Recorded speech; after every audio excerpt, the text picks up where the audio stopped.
Mabilis na pagpapatakbo naman po ng isang bus driver po papuntang La Union, inirereklamo.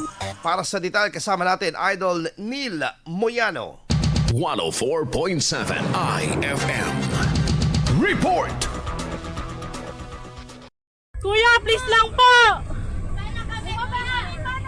Kuya!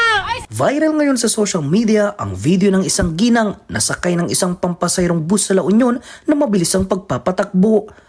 Sa video na kuha ng pasaherong si Nova Oliva, maririnig na nagmamakaawa ito maging ang ilang pasahero na hihinto ang bus at bumaba na lamang dahil sa takot.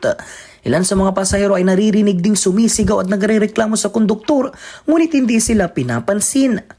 Ayon kay Oliva, tinakbo ng bus ang rutang Balawan hanggang Bacnotan, La Union sa loob lamang ng 5 minuto na masyadong mabilis umano kumpara sa karaniwang 15 minutong biyahe.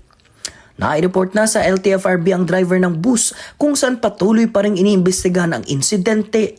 Samantala, inilunsad na ng LTO Region 1 ang Oplan the Best na kayang matiyak ang kaligtasan ng mga pasahero ngayong Semana Santa. Kasama mo mula rito sa FM News Dagupan, ito si Idol Neil Moyano, Tatak IFM. IFM News. IFM News.